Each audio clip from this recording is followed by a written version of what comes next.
कल्पना की मौत के बाद साधना जी की दुनिया उजड़ चुकी थी।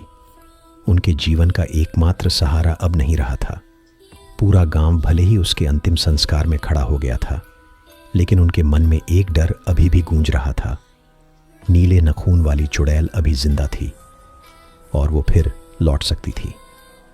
कल्पना के जाने के बाद साधना जी की आंखों से आंसू सूख चुके थे, लेकिन अब उनका दिल सिर्फ बदले की आग में जल रहा था।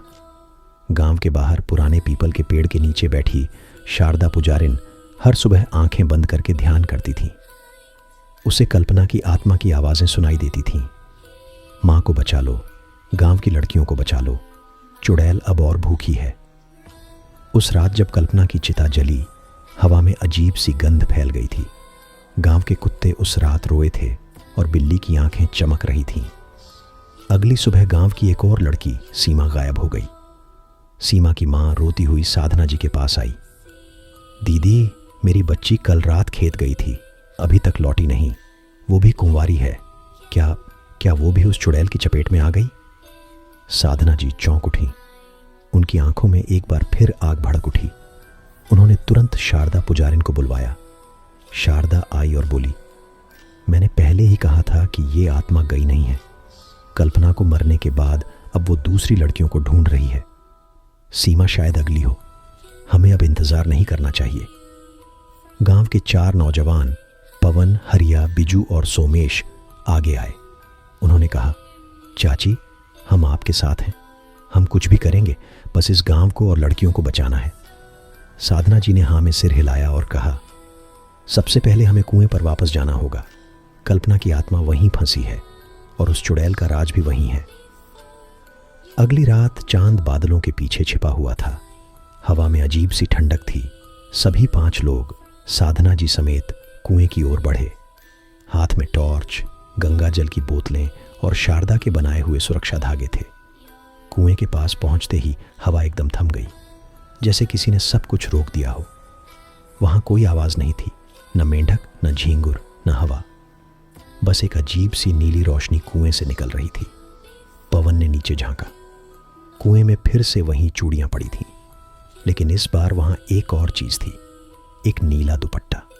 सोमेश ने कहा, यह तो सीमा का है, जरूर वो यहीं आई थी। तभी एक आवाज आई, मुझे बचा लो। सबने उस आवाज को साफ साफ सुना।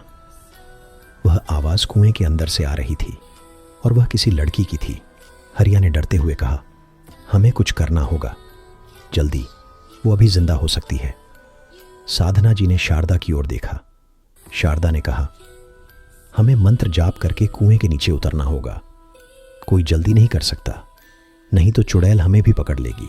चारों युवक धीरे धीरे रस्सियों के सहारे कुएं के अंदर उतरने लगे। अंदर बहुत अंधेरा था और नीचे की मिट्टी से तेज बदबू आ रही थी, जैसे किसी सड़े हुए शरीर की। नीचे उतरते ही पवन को एक जगह कुछ कंकाल दिखाई दिए।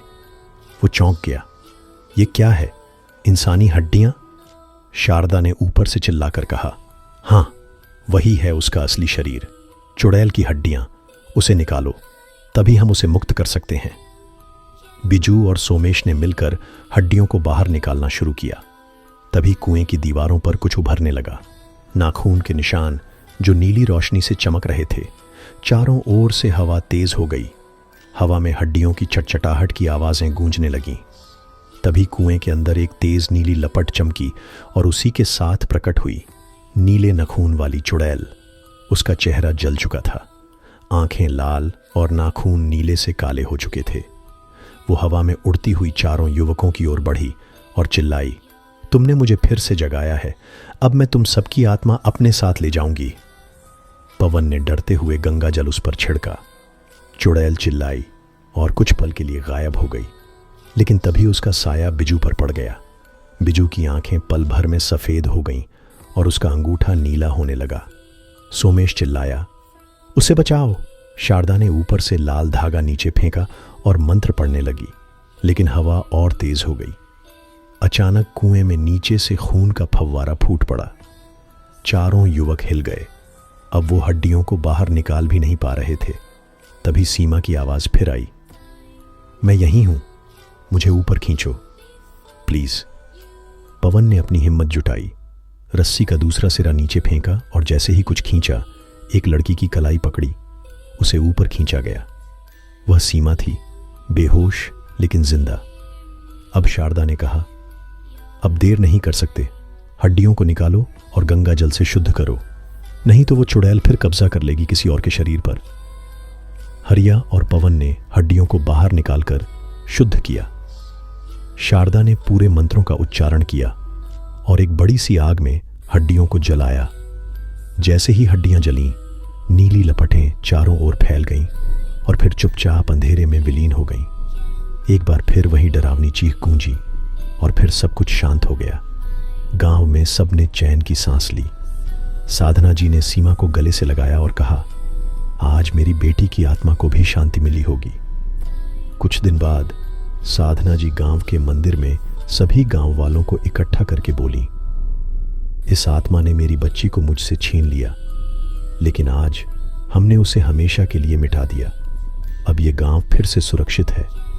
गांव के मुखिया ने कहा, अब उस कुएं को हमेशा के लिए बंद कर दिया जाएगा और वहां एक मंदिर बनाया जाएगा ताकि ऐसी आत्मा दोबारा इस धरती पर ना आ सके।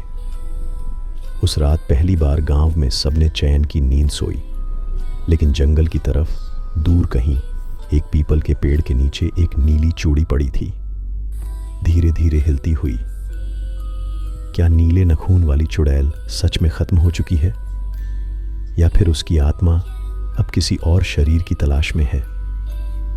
क्या अगला शिकार किसी और गांव की मासूम लड़की होगी? जानिए नीले नखून पार्ट 3 में।